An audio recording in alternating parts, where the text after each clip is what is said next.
New Relight opticals and computerised I clinic. हमारे यहाँ Sarojini hospital के आई स्पेशलिस्ट डॉक्टर अवेलेबल। अपनी आंखों का मुफ्त मुआयना करवाइए। जी हाँ, sun glasses 99 onward, any number glasses from 250।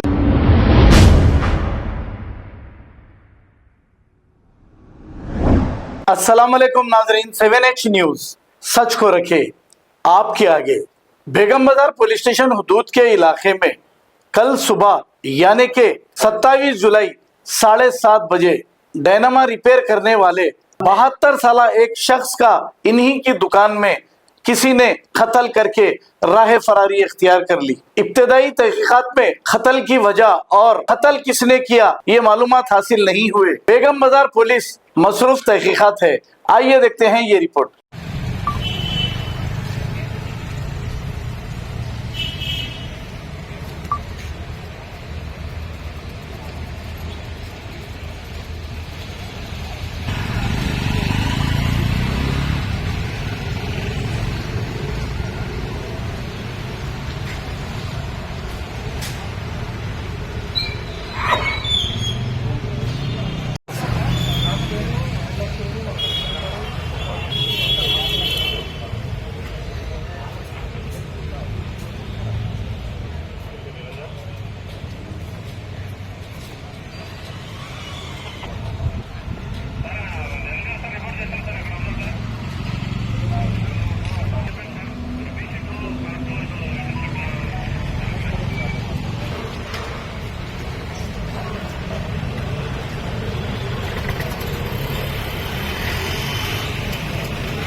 New Relight opticals and computerised I clinic. हमारे यहाँ सरोजनी हॉस्पिटल के आई स्पेशलिस्ट डॉक्टर अवेलेबल। अपनी आंखों का मुफ्त मुआयना करवाइए। जी हाँ, sun glasses 99 onward, any number glasses from 250 onward, contact lenses any colour ₹99 onward. जो हजरात 60 साल की उम्र से ज्यादा है, हज और उम्रा जाना चाहते हैं, उनके लिए बिल्कुल free number glasses, free home delivery और free eye checkup. New relight optical, Talab Katta, main road, opposite to Baba Bahauddin Dargah. Mobile 9848392127। खबर है शहर की, खबर है गाँव की, खबर है सारी दुनिया की। 7H न्यूज पसंद आए तो लाइक कीजिए, शेयर कीजिए और सब्सक्राइब करना ना भूलें। 7H news.